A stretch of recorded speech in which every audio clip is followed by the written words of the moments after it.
Yeah.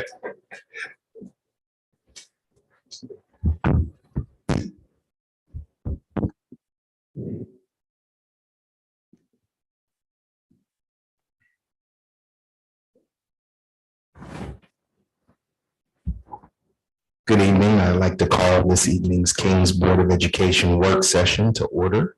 Mr. Morrow, could you please call the roll? Ms. Groff, Here. Ms. Phillips, Here. Mr. Skirl, Here. Ms. Cowan, Here. Mr. Belfron. Here. Please join me in the Pledge of Allegiance.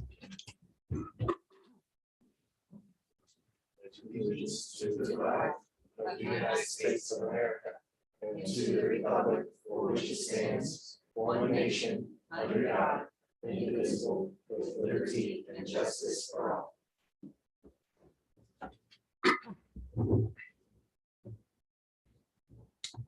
And may I have a motion to approve this evening's agenda? I'll make that motion. I'll second the motion. Mr. Morrow? Ms. Phillips, Yes. Mr. Skirl, Yes. Ms. Groff, Yes. Ms. Cowan, Yes. Mr. Belfron. Yes. Right, next on the agenda for this evening are reports and presentations. Mr. Sears? Yes, sir. Thank you, Mr. Belfram. We have three presentations this evening for the board.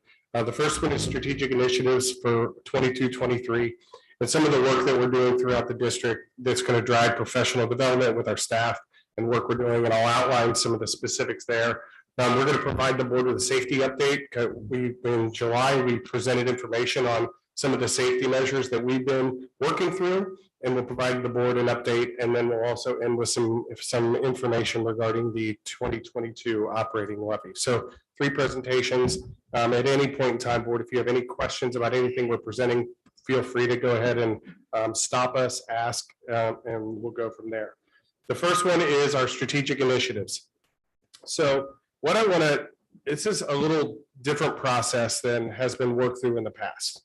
And so what we are identifying here this evening with the Board of Education is what we call strategic initiatives. So these are essentially goal statements and goals that we have aligned throughout the entire district, from a district level all the way down to an individual building level, on targets for professional development and growth throughout our entire district.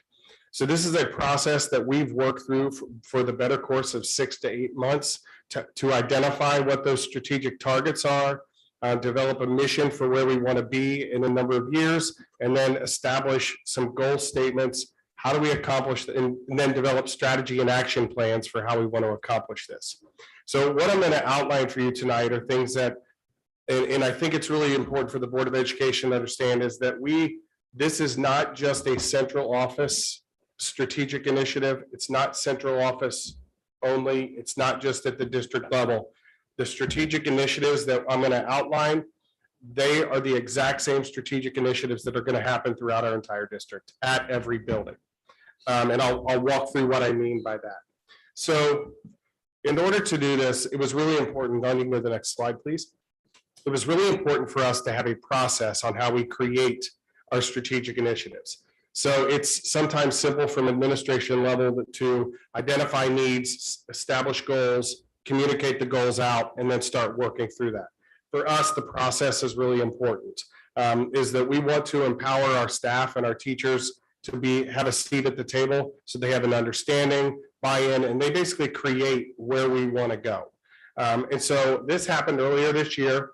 Mr. Freeman and Mrs. Martin have established a professional development team within our district that contains some administrators and teacher representatives from every building. The professional development team analyzed a lot of things that we currently do and where we want to go. And so they've established some three target areas for instructional professional growth. We've engaged our community through a number of different things, looking at some of our critical future skills.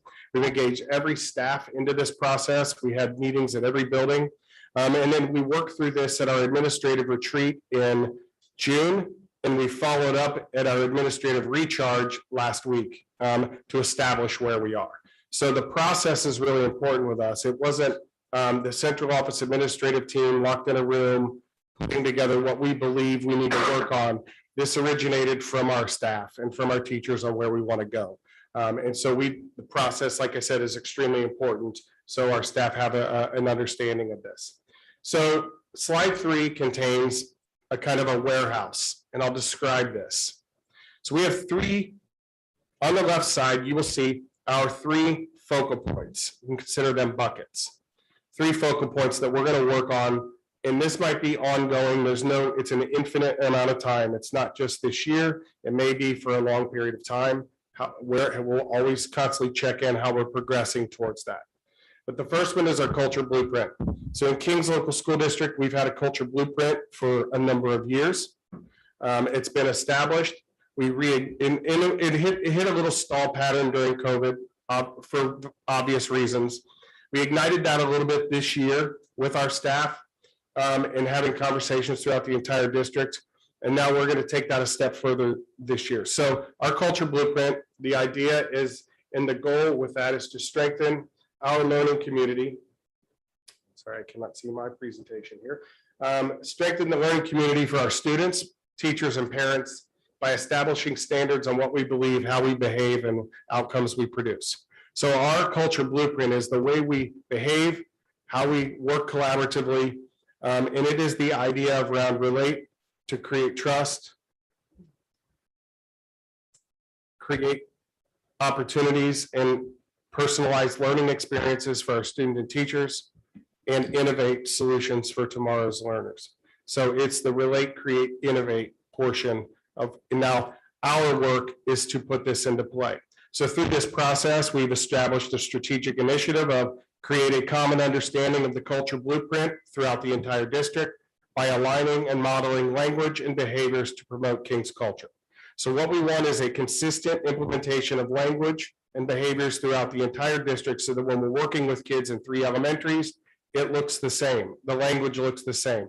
When they move on to Columbia, there's a natural transition in how that behavioral work looks, the culture, and how we communicate with students and staff on into the junior high and high school. We have a lot of different components right now with the character effect, with our Be Nice Out There program, with PACT, with the R factor through our culture blueprint. Our work is to take all of these components that work independently this year and align them across the district with common language and an understanding so that it's not confusing for students as they move from one grade level to the next. You will see also strategy and action plans. Okay, in those, the district, you will see our strategy and action plan. These are not developed yet. These are what is the ongoing work.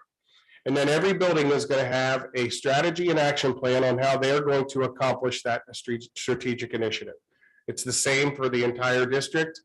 Each building will have their own separate plan on how they accomplish this. And I'll outline that in a second. The second one is our Power 5 future skills.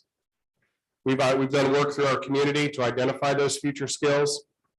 And so our mission is to provide our students with all the tools to navigate an ever-changing world, to be highly competitive and prepared for success in learning and life. So these we call them our Power 5 future skills. These are skills that our community and our staff have identified. I'll focus on those in a second.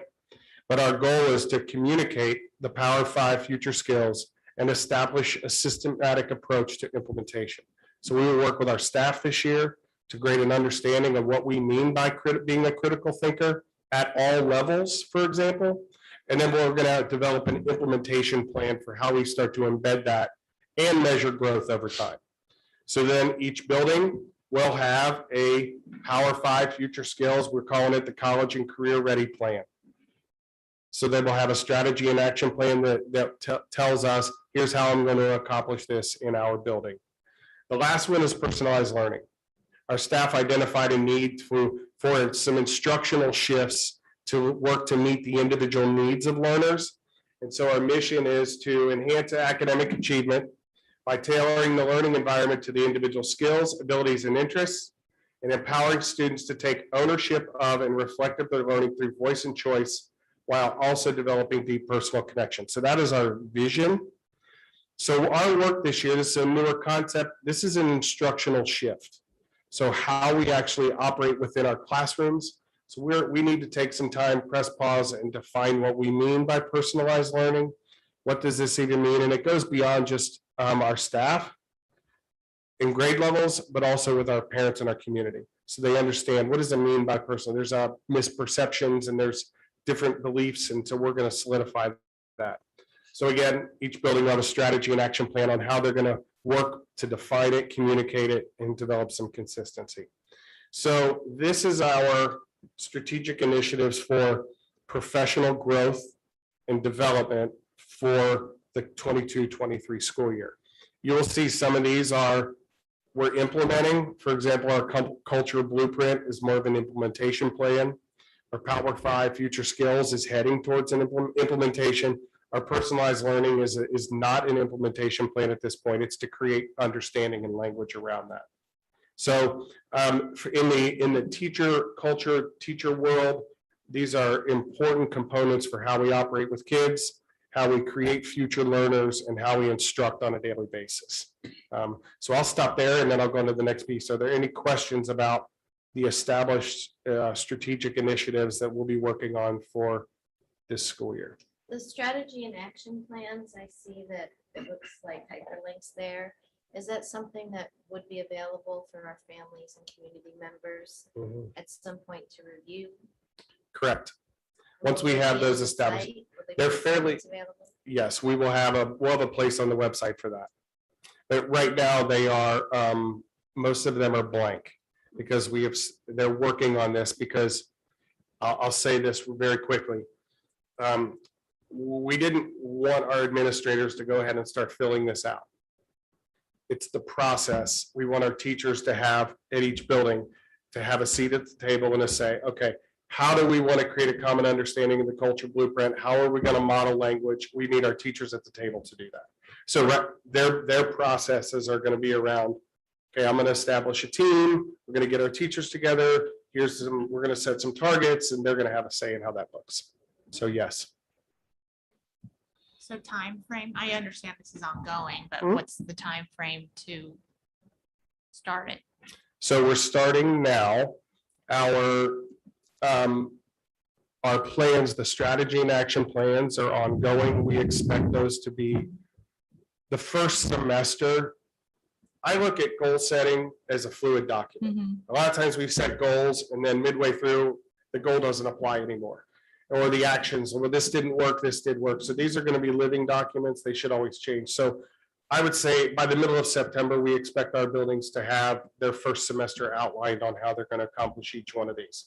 And so then at the end of the first semester, we'll be expecting how are we going to accomplish these. We're going to use PD days for stuff, for some of this introduction, some of the learning behind it. A lot of this will take place on PD days. It can be used on common time that teachers have, et cetera. So it'll look different in each building, but the key for the board, and I think for our team as well, we have every building, all 7 buildings and central office moving in the same direction, right? So our student experiences are going to be similar. And that's really important. Hard to do. It's like steering a cruise ship, but slow incremental change. But right now we're working on making sure our arrows, we're all moving in the right direction. So kind of following the learning from used to be PBS, MTSS or whatever I'm trying to think of the acronym in my mind. So for cultural blueprint, since it's implementation, the training will be around what's working, what's not. Yes. The Power 5 skills will still be back there, almost ready to implement. So just making sure they're all together. Personalized learning is bare bones. That's what's first. This is a learning year. Yeah. Yes. Okay. So we have an implementation plan, kind of that almost implementation plan for year 1, and then a learning plan.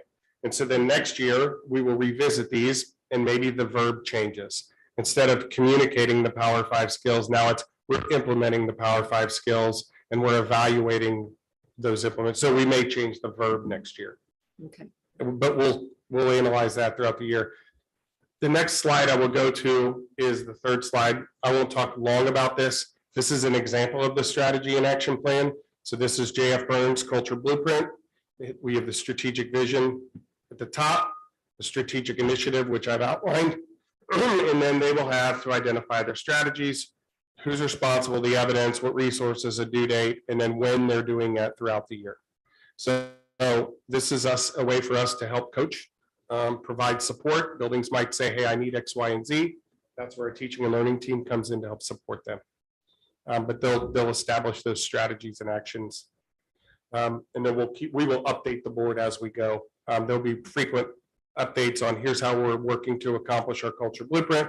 Here's how we're working to accomplish the Power 5 skills. And then at any point in time, we should know kind of where they are. I would expect at the end of the year, some level of an executive summary that comes from each building to say, here's what we did, here's what worked, here's what didn't work, here's where we are next year. So it's a kind of a way to align everything. I'll stop there before I go to the next one. Matt, Dana, they're doing a lot of this work. I'm just communicating this. So I want to give them the opportunity to chime in on anything that I did or didn't say.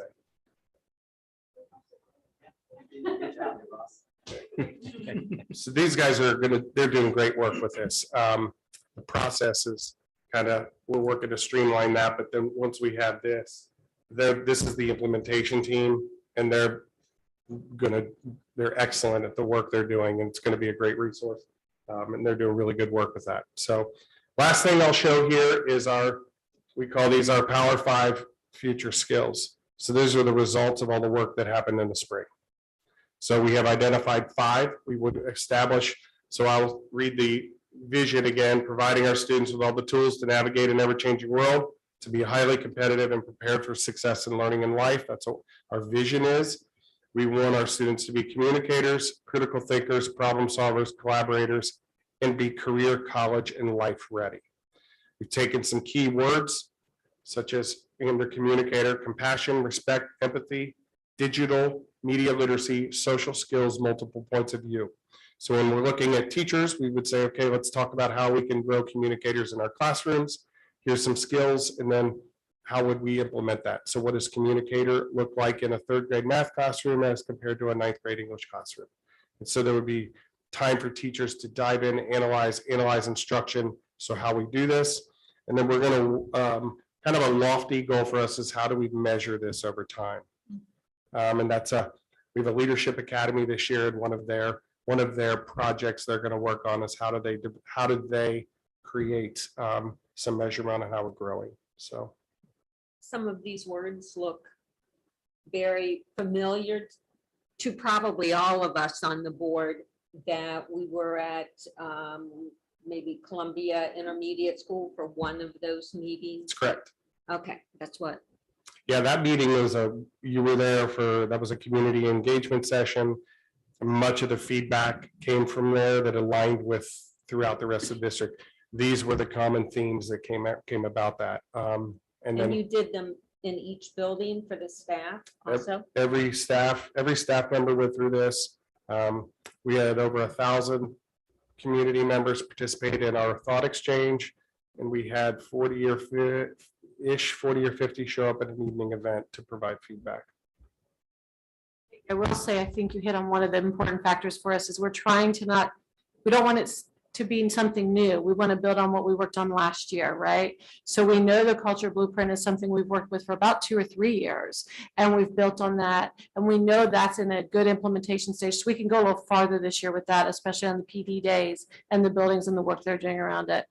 We know this was started last year. Our PD team worked 2 full days around this, and all of our buildings. We just want to start building on that. We don't want it to ever just be something new we've never talked about. So we're just really building on what we worked on last year. The PD team really worked on the personalized learning, and that's why it's at the infant stages, because that's our next thing to start on, building with these, if that makes sense. Yeah, certainly does. Good plan. So we will keep the board up to speed on how we're progressing on these strategic initiatives. I want to make sure we share information. Thank you, Mr. Sear. Okay. The next one, we'll jump right into safety update. In July, we presented information, Mr. Lucky did, around safety measures that we've taken throughout our district. And so we wanted just to provide an update. We know that the safety of our students and staff is at the forefront of all of our thoughts. It's really been a focal point for us this summer, continues to be a focal point, and we'll outline some of those pieces. So since July, we've had collaborative conversations with our Warren County Sheriff's Office in Deerfield Township to secure 2 additional resource officers. It's been a great partnership, and we have a highlight we'll show in a few minutes. Mr. Lucky worked very hard, and you want to talk about your process for our job descriptions, Matt? Sure. So we reached out to really all the schools in the city to see who had similar positions that we're looking to create, and catered the job description for what exactly we're looking for in those 2 campus security positions. The job posting actually came down yesterday, had great interest in the roles, had 22 applicants. About half of those had either military or law enforcement background to them. Mr. Leist and Mr. Dunn tomorrow morning, and myself and our SRO, Deputy Downs, are going to meet and go through all the applicants and kind of narrow down who we want to bring in to interview. The Sheriff's Department is going to play a big role with our high school and junior high administration in that process of the applicants when we bring them in to interview. Had a lot of great questions, had a lot of schools reaching out to us once we posted it to start to kind of see what we're doing and how we're doing it and why. So speaking with Sheriff Sims, we're maybe a little bit ahead of the game, but a lot of schools are reaching out to him in a similar fashion to bolster what they have in place already. So Mr. Sears already said it, but we can't thank Sheriff Sims and his team enough for reacting and working with us to get these 2 new SROs in place as quickly as he did. The process that they have to go through is tedious, is probably a decent word to use there, but they went through that process with us, and we're excited to have the 2 new SROs on our team. So I'll just keep going if it's okay. So we've analyzed building entrances and associated technology. We've gone into each building kiosk that we use for our Raptor system to make sure everything's ready to go. Bo has done a great job getting around to every place, getting secretaries on board, because we have some new faces in the district this year, which is a great opportunity for us to focus on our systems that are in place. At our August retreat, we talked safety at length with our administrative team. We've got a great group of individuals that our number one priority is the safety of our students and our staff. And it shows their passion for when we start talking about this stuff in an administrative group. You feel good coming out of there with everybody going in the right direction. We've also analyzed areas of need and are finalizing our Ohio safety grant. So as far as the grant goes, when it initially came out, everybody started going in for it and everybody got denied. With all the things that have happened recently, the governor reenacted that grant and people are able to take advantage of that. Slide 5. I don't know if you want to, sorry to skip around a little bit, but. Slide 5. So that one there is, one more. there we go. So there's $47 million available with a maximum award per building of $50,000. So what we've tried to do, and we've got a lot of things in place to move forward with the grant, is you only get to ask once, which makes it, for me, it's stressful because you want to try to capture as much of that $50,000 as you can and do the things that you need to do. The great thing about what we have in place is we've got a lot of great things in place from a video perspective, from a door badging system perspective, from a double door entry perspective, we're way ahead of the game as far as a lot of districts are concerned. So we're able to get into kind of, I call it the, let's say, nitty gritty of some security things that are going to help us full scale. So some of the things that we're looking at is updating cameras that picture quality is going downhill, adding some cameras in areas where we have an opportunity to do that. We started a building PA system project 3 years ago where the system that we're going to will allow us to get on a PA from any building to all buildings at one time, which is a drastic improvement from, I mean, when these buildings were originally built, it's almost like an old switchboard concept of how it works. So we have done 3 buildings already. So the grant's going to allow us to pick off some more buildings at a quicker rate. So we'll be able to capture the entire district with that new PA system with the grant dollars. We're going to bolster our security here at KEC.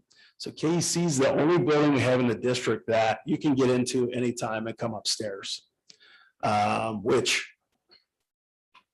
and when you're comfortable, that's okay. But when you start to see the things that are going on around where we live, we need to do better. So we've worked with Forward Edge, and we're going to create a double door entry for this building to get upstairs, which is very important for our young people downstairs.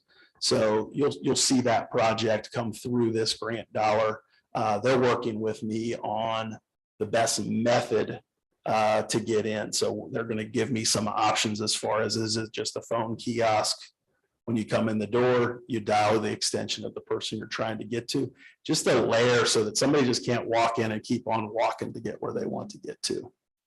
So we're working on that project as well. So once we get everything finalized from a camera implementation, any additional door badging that we want to do, and the wall project, we'll push forward to the state, hopefully be able to secure that grant funding.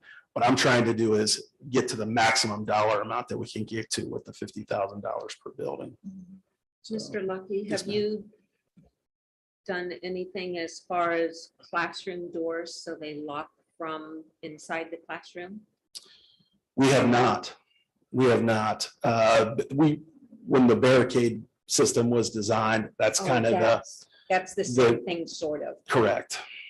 The barricade, that's another thing that we have in place that not a lot of districts have been able to push forward. I would say our partnership with the Deerfield Township Fire Department created the ability for us to do that because we worked together and they pushed very hard. That seems to be the hang up where districts can't do it because their fire department that they work with directly will not let them do it because it is a bit of a fire hazard. Now, there hasn't been a fire in a school since 1959. So I don't know what that year is. Actually, I apologize for just throwing one out there. It's been a while. So they worked with us very hard with the state fire marshal to be able to move forward with that project.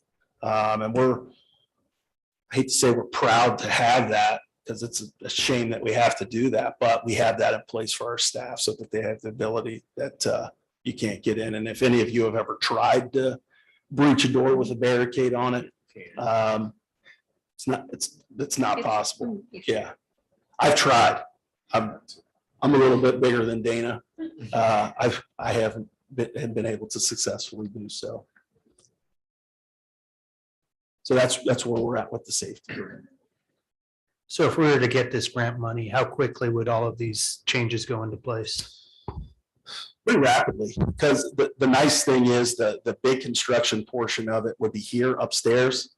I don't care if I disrupt Mr. Sears's day a whole lot to get that project done. At the building level, there wouldn't be it's more of software versus hardware. The other part of the grant, which is unfortunate, is that we looked into pretty hard. You can't use it on people. So it has to be stuff. I just want to make sure that gets thrown out there as well. Now that $50K per school building, would KEC count as its own building? That's good.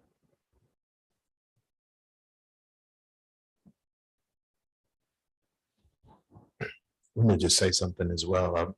Mr. Sears and Mr. Lucky are being very modest about this. Because I know they briefed me, Mr. Sears briefed me on this. They've been working on this for a couple of months, actually. Really started to look into this at the end of the school year, which is why they're ahead of the curve, and we have other districts asking us about it. And to Miss Sheriff Sims' credit as well, they were amenable to it from the start. So I'm just going to trumpet that for them and thank you guys for that, because they've really been on this and working diligently to get the personnel in place. And now we have that. So kudos to you guys. Thank you. We do, if the board would like, we have created a release video. Mrs. Gould has this with a press release to go out later, but we would like to give the board a sneak preview tonight to see some of our dignitaries with some of the approach that we're taking. Community. I'm Greg Sears, Superintendent at Kings Local Schools. I'm really proud to be here today to talk with you about some exciting opportunities and partnerships we have going on in Kings Local Schools. As you know, school safety is incredibly important. It has been in the forefront of the news for the majority of this summer and beyond that. We're really fortunate in Kings that we have made some significant advances in school security with our entryways and with the buzzing systems and a lot of the preventive measures that we've taken. But we all know that there's extreme importance in doing as much prevention as we can. Over the course of this summer, we've worked collaboratively with the Warren County Sheriff's Office and Sheriff Larry Sims and Deerfield Township to analyze our safety and prevention measures. We're really fortunate for this partnership that we have between Deerfield Township, the school district, and the Warren County Sheriff's Office. And want to announce to you today that we will be adding 2 additional resource officers to our school campuses for this fall. We equally also appreciate this relationship that we have had with Deerfield Township for years and with the King School District. As Superintendent mentioned, that we have had school resource officers and personnel working with Kings. We are very pleased and happy to announce Deputies Green and Shepard are our most recent deputy sheriffs being able to join this team. He is also surrounded by additional sheriff's personnel that have worked with this district for a number of years. It is unfortunate that we live in a society where these types of things are necessary, but we want to do everything that we can possibly do to keep our children safe, our faculty safe, and our community safe.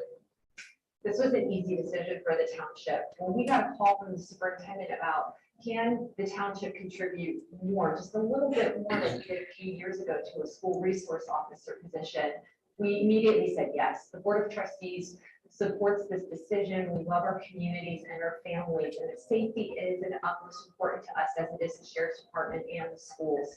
So for us to be able to contribute additional vehicles and personnel to the King School District, so our families feel safe living in Deerfield and sending their children to some of the best schools in the state, it's an easy decision for the Board of Trustees. It's always been a priority of the Board of Education here at Kings Local School District to prioritize safety of not only our students, but our staff. And this is just one more step in furthering that.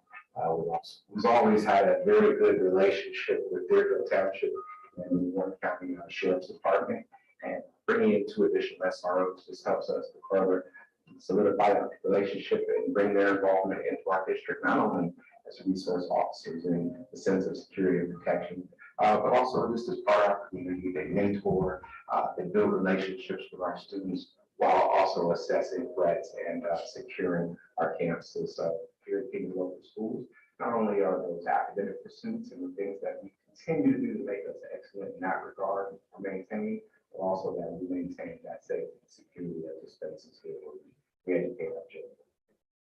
That's what we want for our families here in Deerfield, safety. We appreciate the partnership that we have, but we also want our community to know that we take the safety of our students, our staff, and all of our school community serious. And in addition to the 2 resource officers, we will be adding additional campus security personnel at our junior high and high school location.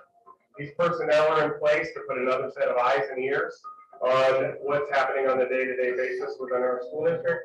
We're really fortunate to be able to add those positions. We thank our Board of Education for the work that they've done. So we are looking forward to school starting within the next week. We can't wait to see our students and staff back on our campuses. We wish you a great rest of your summer, and go Knights.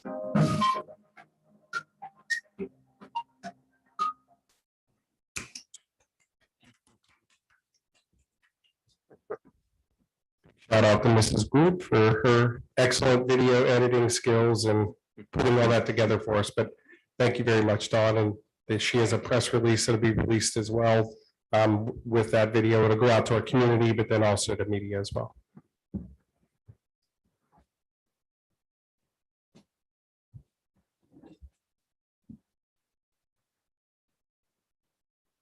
Are you ready for the next item, Mr. Sears? Yes, so we'll go ahead and go to the. We're ready for the. Yep. Mike? Absolutely. So I just wanted to give the board and community a couple updates on some things we've been working on behind the scenes, and also a couple reminders about that work that we're doing. We're trying to put information out to the community, to our parents, to the board, to our staff, that is factual information. We're trying to put things on our website that we hear that people are asking, or we hear that, hey, we had this conversation, we need some additional information. So if you look on our website, yeah, Don, if you could pull it up. Right on the homepage, there's a tag for operating levy 2022. And if you go to that link, it's a letter that we worked on, just stating the need for the levy, some additional information about the district. And then on the left-hand side, we've added some links. We have the FAQ where we continue to update information as we get questions. And as I said, this is factual information we're putting out to our community. We're not directing it at any one person or one group or trying to sway. We're just trying to educate our community on what's going on at the district and facts about Kings and facts about a levy. Whenever possible, we use an outside source for the data. Obviously, there's some that it comes directly from us, so we have to use that information. But wherever possible, we try to look outside, whether that's information from the Department of Taxation or a third party such as a county putting out information about levies that seems relevant and easy to read and easy to follow. So I implore the board and the community to continue sending questions and things that you're hearing so we can continue to bolster the information that we're giving.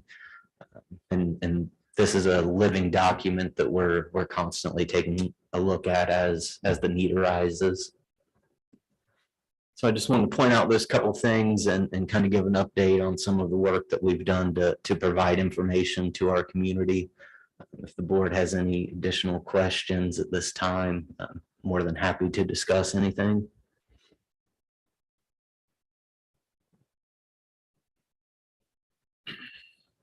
I don't have any questions, but thank you for the FAQ sheet. I have pointed so many people to that spot. So I appreciate you putting that out there. Good. I'm glad. And that's the whole goal, is that as we get questions, there's a resource out there that we're using factual information, and I appreciate that. Yeah, Mr. Morrow, I was gonna, well, I don't know, maybe it's here, I just didn't find it, but I know there's been a lot of discussion with regards to seniors and the impact of millage on their property taxes, and those who are not aware of some of the exceptions or the avenues that they have that you have mentioned in previous meetings. Would it be possible to include that in some of our levy FAQs or some of this information? Yep, absolutely. That's a really good point, that we need to make sure to highlight that there is relief for seniors. So yeah, absolutely. Thank you. And Mr. Belfram, that was going to be my question Oh, too. okay. So thank you You're welcome. thank you for bringing that up. Sure. Now those seniors won't automatically get that. They need to apply for it, correct? Correct. So Okay, seniors. I want to make sure we put that on there too. That way they're not Absolutely. expecting it to automatically happen. Absolutely. And also, in addition to what I'll post, I'll link to our county auditor. He has a nice section on his website where he talks on this subject and kind of outlines the qualifications and the process and how you meet those qualifications and what you need to do. So I'll post that out and I'll definitely include on there as well. But if anybody wants to discuss or help filling it out or help assessing whether or not they would qualify, more than happy to talk it over with anybody and take a look at it. Thank you. Mr. Morrow.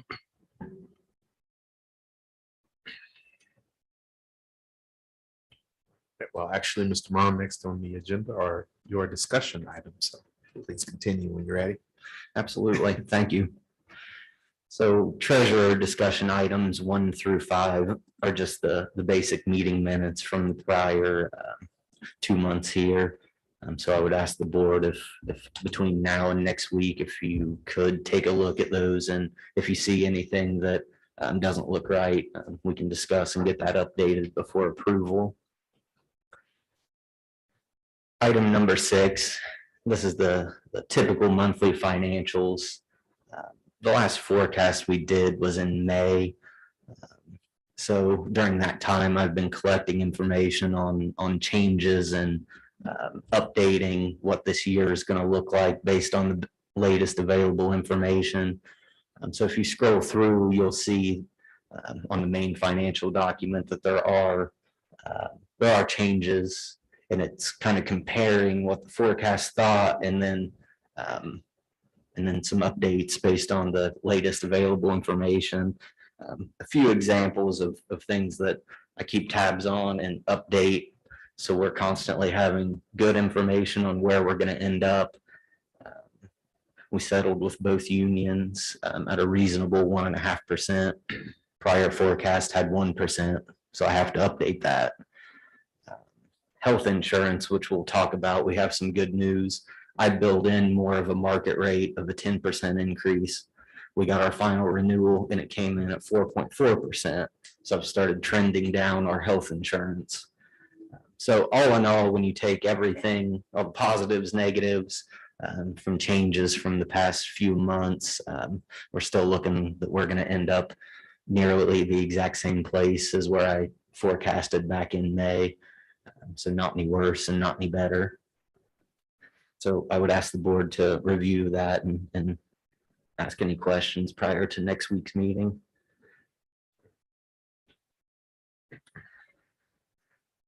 Discussion item 7, annual commercial paper reporting.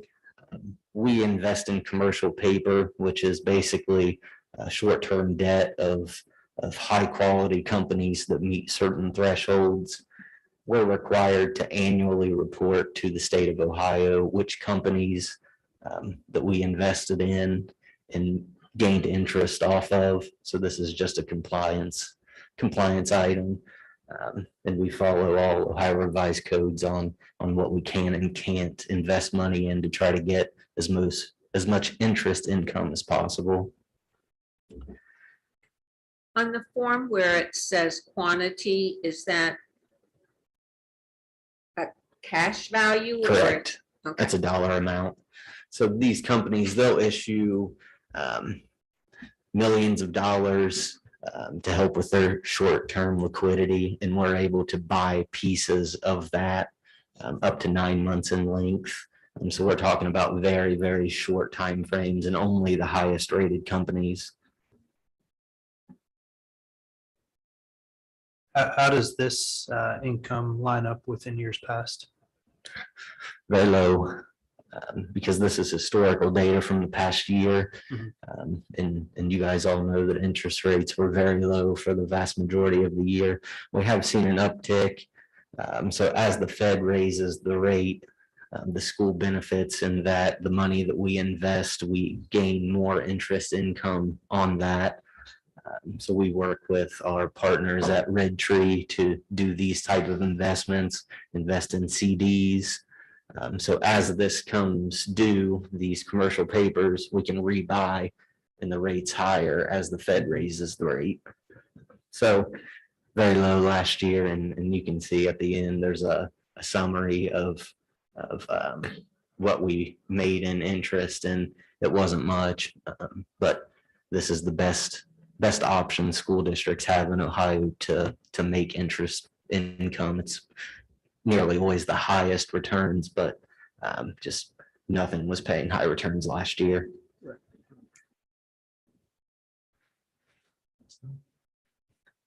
So treasurer item number 8, health insurance renewal. I took part in a meeting last Friday. I sit on the board on behalf of Kings of our insurance group called Swoosh. We've had a pretty good year as a group and as a district.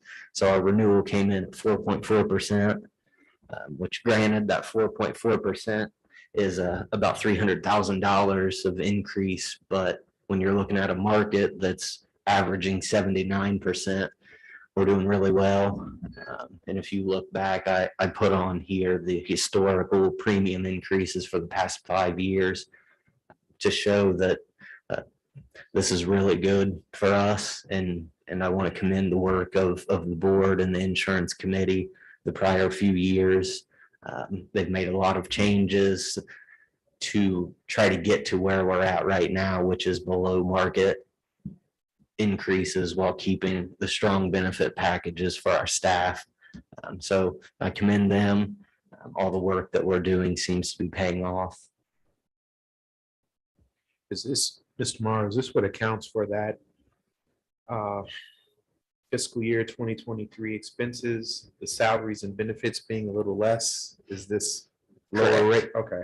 Correct. So in discussions with our insurance consultant prior to Friday, I knew that Kings was going to be lower than the market average. So I started to trend some of those numbers down.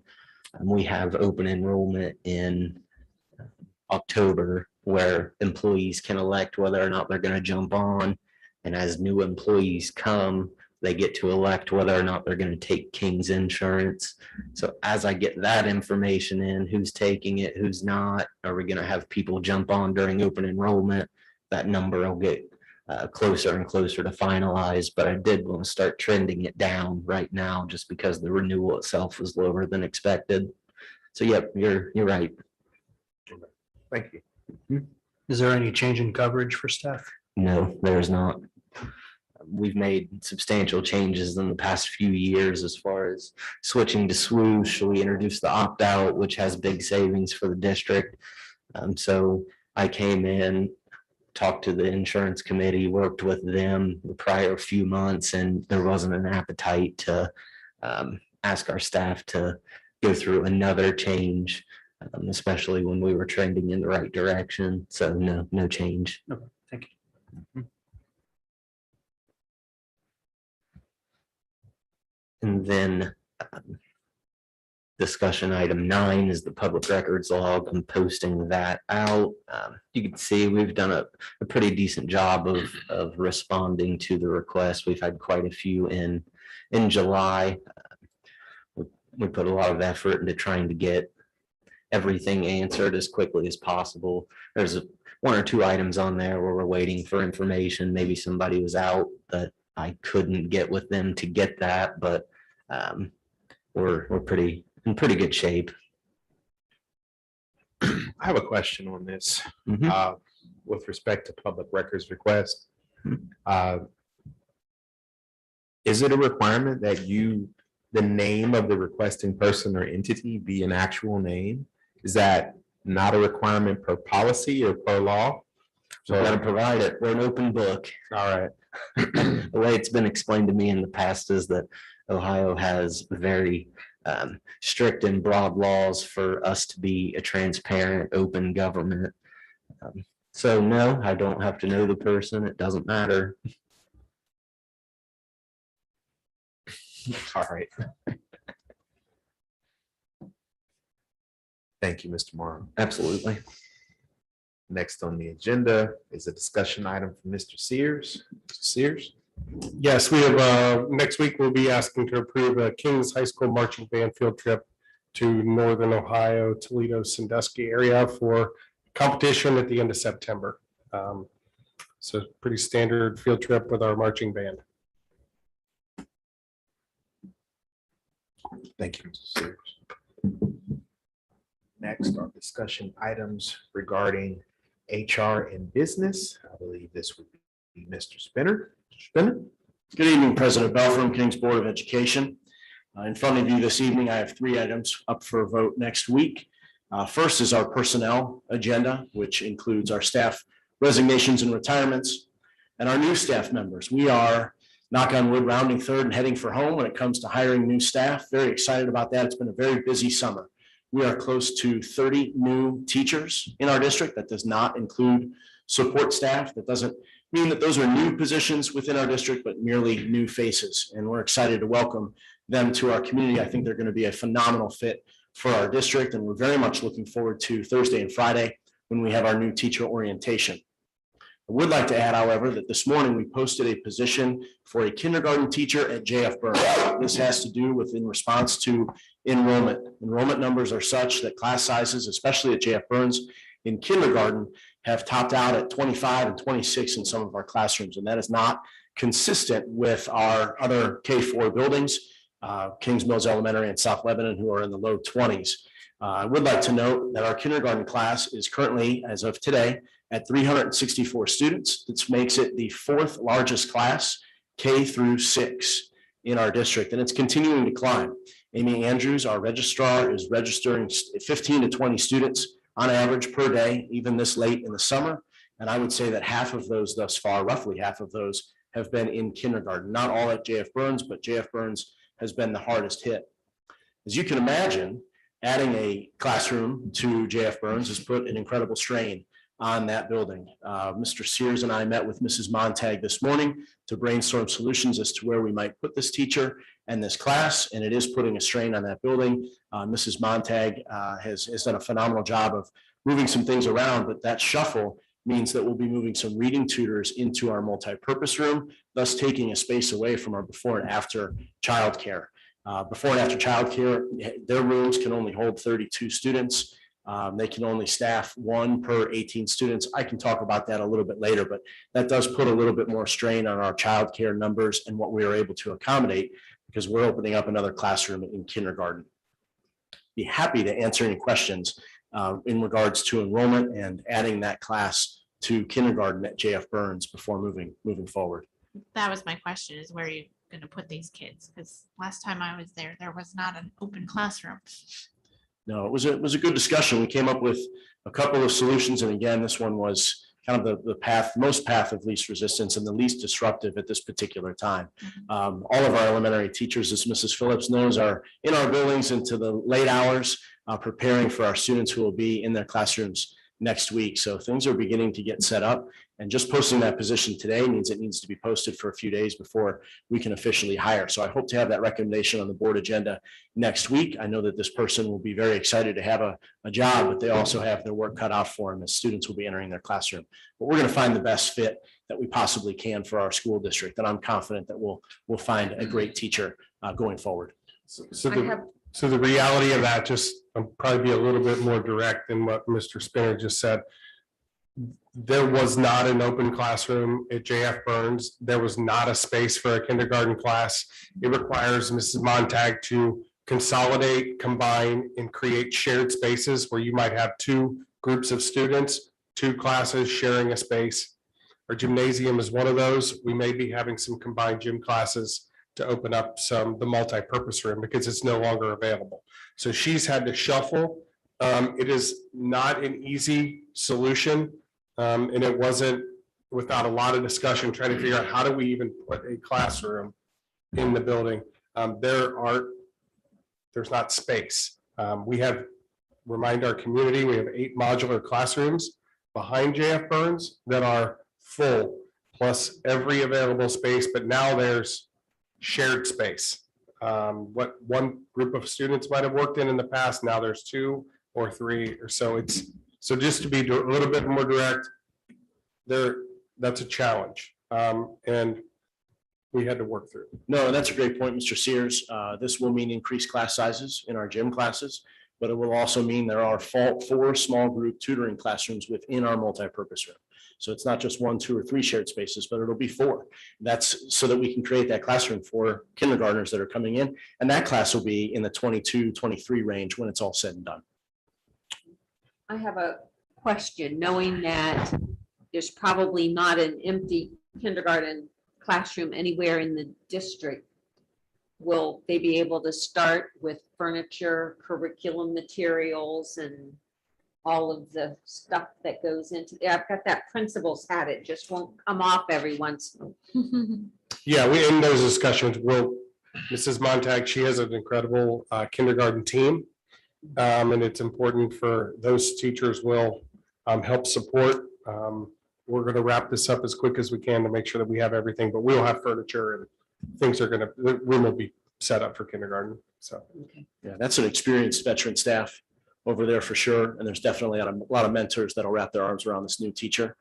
We've been successful this late in the past, and we will be again. Wonderful.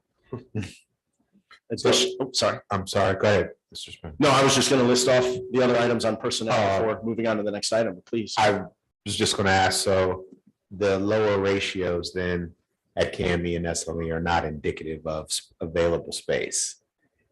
There is no more space for kindergartners, say, at the other buildings. I just wanted to clarify that.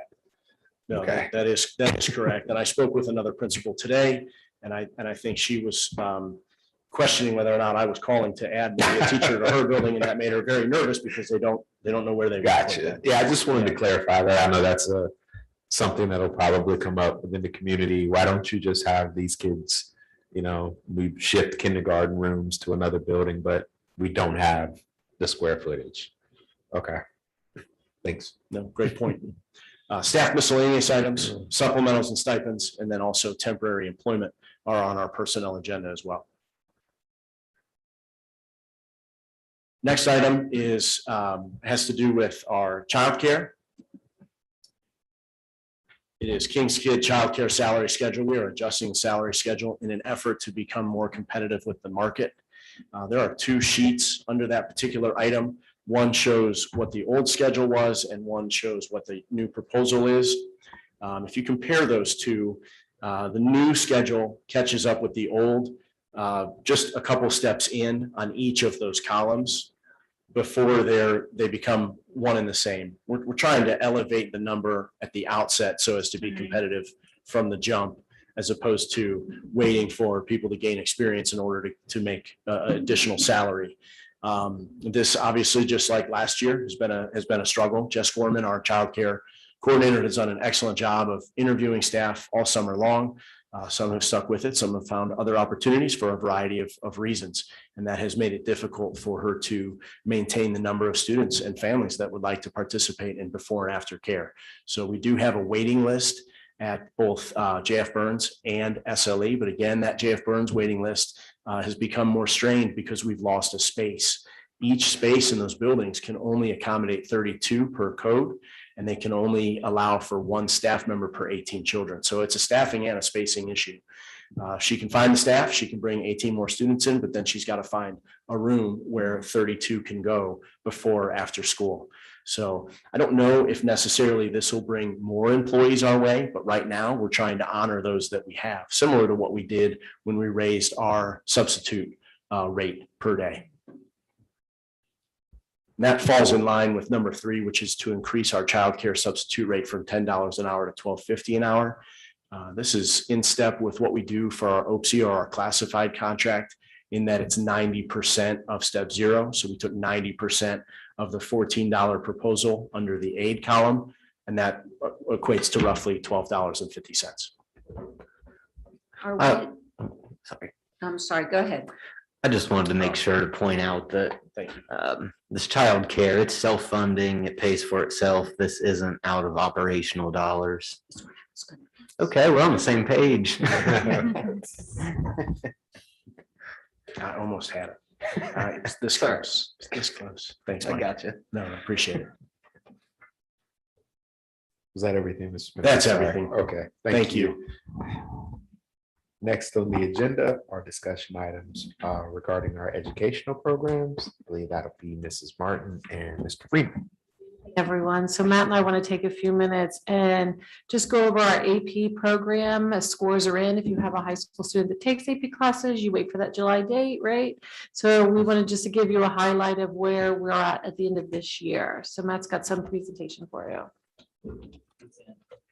So want to provide, talk a little bit about the results, but also just take this opportunity to share just a little bit about our AP program in Kings and what's available for students. So advanced placement is a specific program designed by the College Board. It has been around since 1955. I do know that for a fact, unlike the prior from earlier. 1955 is when the College Board designed the advanced placement program.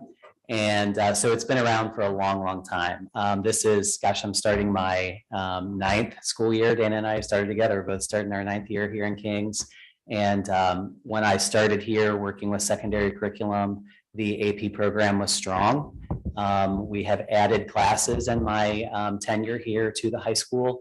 And it continues to be a great educational option for many students who are interested in kind of pursuing this, this pathway. So AP, really in a nutshell, is an opportunity for students to earn high school credit for their classes. And then there is an external test that's given in May. We have 2 weeks of very intense testing that happens across the district. And based on the performance that students from those assessments, they can earn college credit. So in some places it's a 3 or higher on that AP test. Some colleges only accept 4s and 5s. It is a scale of 1 to 5 for college credit, but it is an opportunity for students to earn some college credit. We probably all know students who have gone through Kings that have taken great advantage of that program and started college much farther ahead because of the hard work that they put in their 4 years at Kings High School. I can think of several students off the top of my head that I know have done very well after participating here. So next slide just talks a little bit about, I've talked a little bit about what AP is. AP is designed to be rigorous college equivalent coursework for students to take in high school, taught by high school teachers. So there are specific standards, curricula that's created for these courses, and our teachers participate in training, pull from different resources to help prepare our students for the rigorous work that they do here. It is a little bit different though from another educational option that we often talk about, and that's College Credit Plus. So I thought I'd just throw up kind of and note a couple differences between these two options for students. So with advanced placement, you can see kind of in that red column, there are 38 available courses through the College Board for AP. Kings offers 21 of those courses for our students that range in subject from English, science, social studies, math, fine arts. So we reach all of those different areas. There are prerequisites for those courses, many of those courses for students to participate. So for a prerequisite, they might need to take biology first, for example, before they would take AP biology.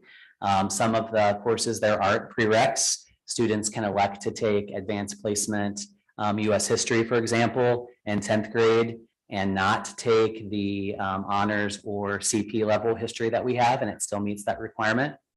Our AP classes are full year courses, so students engage in those over the course of both semesters, a full academic year. Our advanced placement courses are taught by Kings High School teachers, and they take place in person, right? And I'll make a distinction about what that means here in just a second. And then again, there's an AP exam score that students receive that allow them to earn some credit. And then when you look at grade point average, our advanced placement courses are weighted for our students. So students do get a grade point average bump if they elect to participate in AP. It's a little different from College Credit Plus in that, first of all, I should have started with this, but at the bottom, we've got 21 AP courses. With College Credit Plus, there are more options for students to elect from. There are rules around 100 level courses and how many hours students must take before they move on. But pretty much any 100 level course students could take through CCP if they elected to. In terms of time, College Credit Plus courses are semester, and that is equivalent to 1 credit. So a 3 semester hour college course through CCP is equal to 1 high school credit. So that's a difference between AP and CCP. With College Credit Plus, it's taught by college faculty. It can be adjunct professors. Jason Shields, for example, is an adjunct professor with the University of Cincinnati and teaches College Credit Plus with our engineering program. CCP can also be in person, so students could elect to go to a university, leave our college campus and take courses, or they can elect to take courses online. Online courses, primarily through our partner Sinclair right down the street, are very, very popular options. In terms of credit, it's not based on an external test like AP. CCP is based on your grade in terms of credit.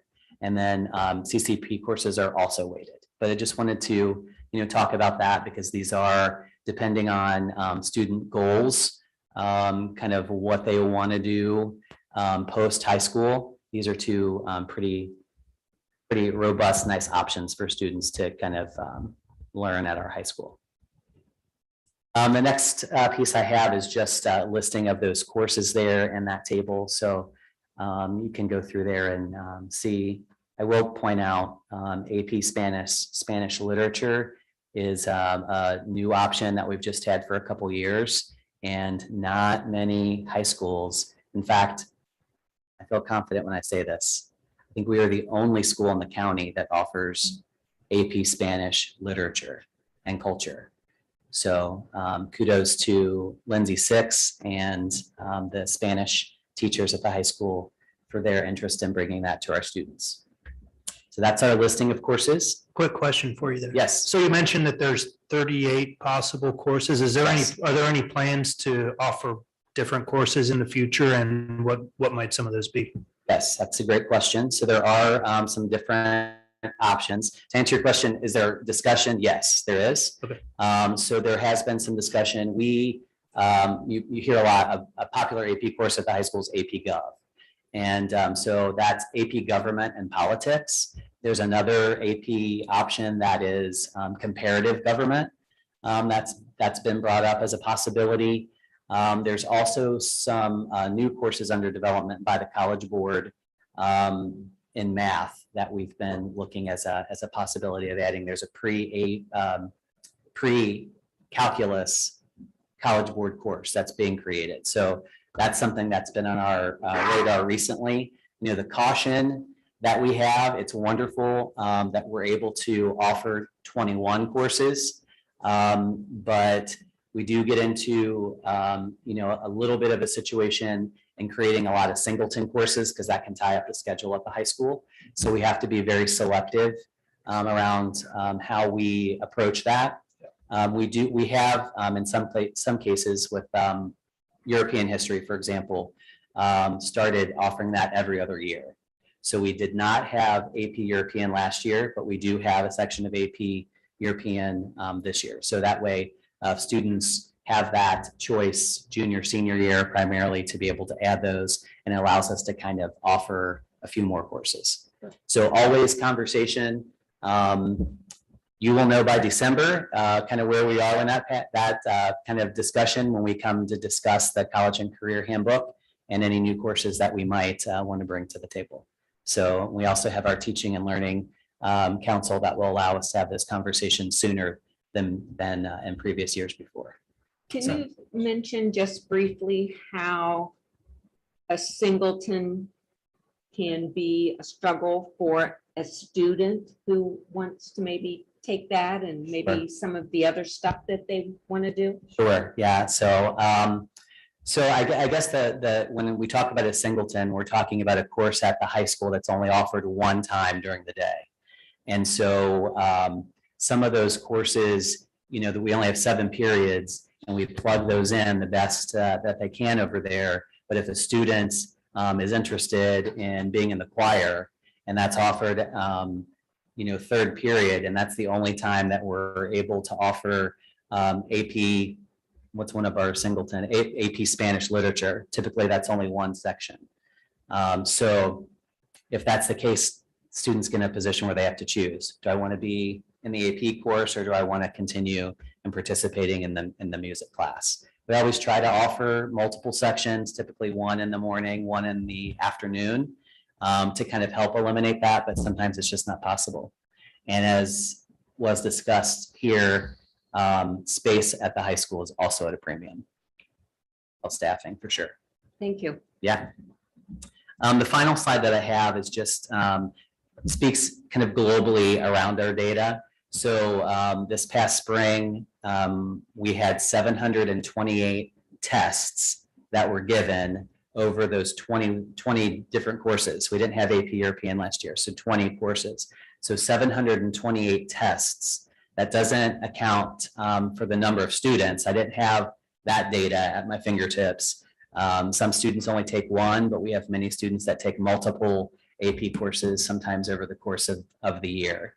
That number varies. I was kind of looking at some trend data, and it really, I think there's so many variables that kind of come into play. We do sometimes have larger groups of students that will take government one year, but then that number might drop off by 20, next year, and that impacts kind of the number of tests that are given. So you can't really look at that and say that numbers are increasing or decreasing, significantly, and that is negative against the program at all. It just depends on the year, So I thought that was kind of interesting. I will also add, though, that our students are performing well.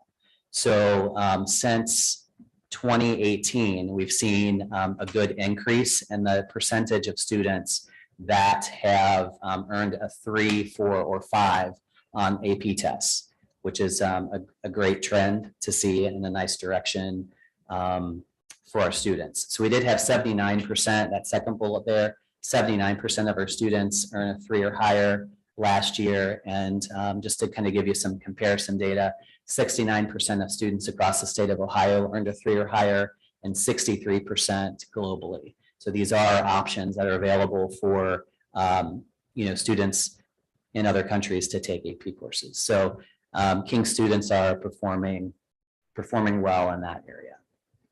Something else that I ran across just on my preparation for this evening that I thought was really interesting, so I wanted to share.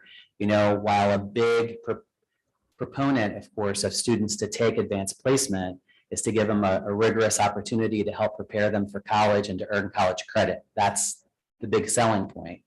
But in 2 different studies that I read, they were really discussing the importance of students participating in that level of really taking a college level designed course while in high school, and how even if they don't get a 3 or higher on the test, they get a 1 or a 2, that there is significant data to show that a student is going to do better in college, even if they didn't earn credit from that particular test.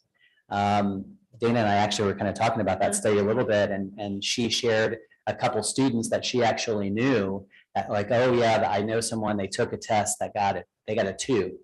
So they participated in the class, they earned a 2. That doesn't give them an opportunity to earn college credit at their university when they move on. So they retook the class, say it was statistics. I think it was statistics. But when they took that class in college, because that information wasn't all brand new to them, then they performed better. So they did. So it really makes sense when you look at it that way.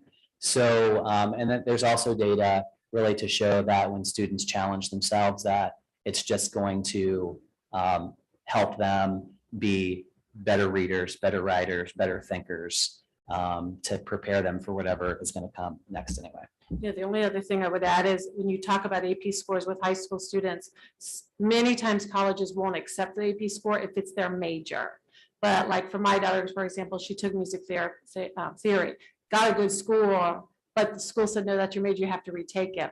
But she'd already gotten such a good score, it's pretty easy in college. So you build that foundation lots of times, even for the students who's going to be their major. So there's a lot of pluses for the AP, even though may or may not earn college credit, which the kids are into, right? But it's a good skill for them going into college with their major or not. The only thing that I'll add, kind of to wrap it up a little bit and take any questions you might have, is just there is specific professional learning available for our teachers that teach these courses. So this year we had several teachers participate in week-long kind of updates because they've taught it before. You know, they've been teaching it for a while, but there are updates to assessment. Sometimes I come and talk to you about needed new materials because of updates to curriculum and assessments. So, you know, just like that, the professional learning for those individual teachers is important to stay on top of as well. So we always kind of carve out a little bit in our budget to provide that opportunity for teachers. They always take place in the summer because they're typically week-long kind of ventures for the teachers to participate in. And when you look at King's, you know, in years past in government, we have had in the same year, like 2 teachers teaching AP government. So they can kind of help one another, right? They can plan together, but typically our AP teachers are the only AP teachers of that subject. So they're kind of on an island a little bit when looking at their data or doing their planning and that sort of thing. So the College Board has created lots of opportunities for teachers to connect in different learning communities online and those sorts of things so that they can share information, share resources. And so teachers kind of continue to improve their craft of teaching the classes that way as well. So that is our AP in a nutshell at the high school. If you have any questions, we'd be happy to take them. How does 21 AP class offerings compare to other schools in the area? I don't know exactly. I'm sorry. I can find out. Okay. I can kind of do a little ask around and see where we are. Mr. Sears, how's that compare to places you've been? So I don't want to misspeak, but I believe it's higher than some of the other districts that I've been in. My last district especially, but I'd have to verify that, but I think that's one of the things that has really impressed me in the time here is the elective opportunities that we have for kids that give them the opportunity to experience things that they're passionate about, they're interested in, and it benefits them, as Matt outlined, it benefits them way beyond just our school district. It's helping them prepare for learning in life. So we'll get that information, and maybe even by next week, we'll provide that update. Thank you. I just want to thank all of our AP teachers, like 10% higher than the state is amazing. Like that is incredible. And, you know, I know those teachers are meeting on weekends and after school on their own time to have study sessions with those kids. So kudos to all of them. I had a little birdie tell me that this year, 29 of our students became bilingual because of those tests. So that's pretty impressive too. And they said that program only started in 2020. Is that correct? Yeah. So that would be the seal of biliteracy. Yes. Yeah. So there are different options that students different assessments that they can take. In order to earn the seal of biliteracy, you have to have a proficient or higher score on the ELA2 state assessment, in addition to a language assessment. So our AP Spanish is an option. And incidentally, we do have, gosh, almost every year, students that take AP French and AP German tests, and our world language teachers work with those students to help prepare them for those assessments outside of school on their own time. So We do have those AP tests. There are some other vendor assessments that kids can take to earn that distinction of biliteracy, but AP does certainly help with that. Yeah, those are just skills that no one can ever take away from those kids.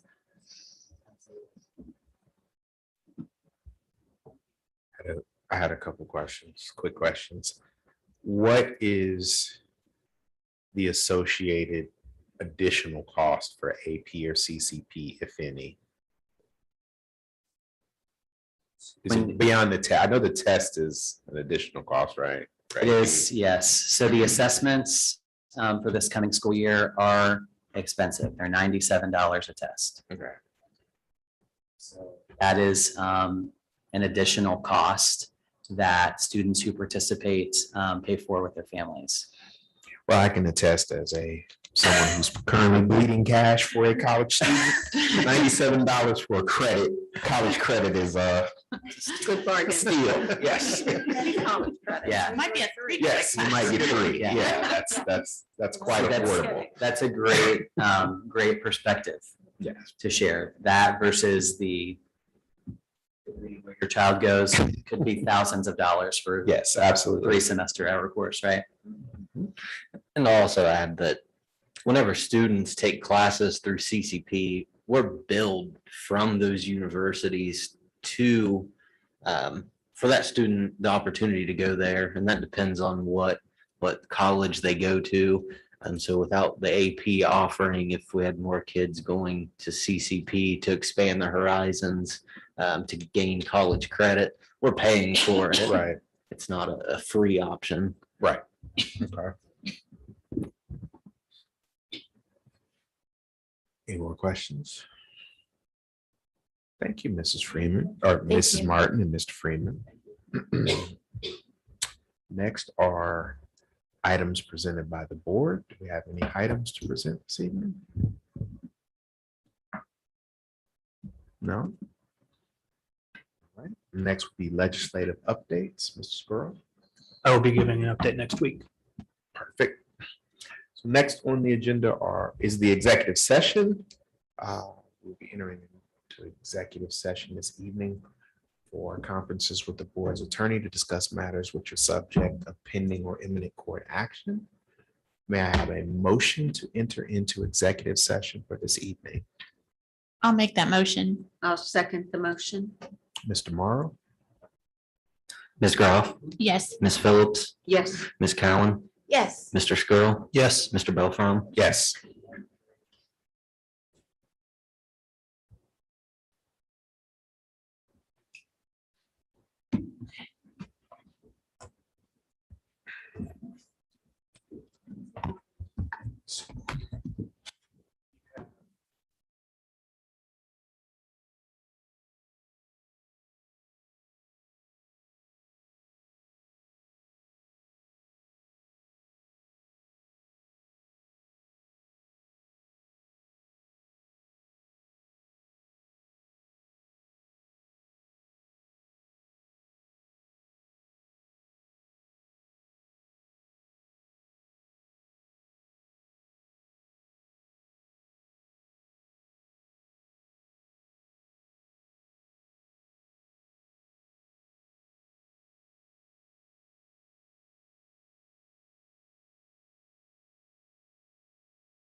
He's gonna walk in, we're all staring at him.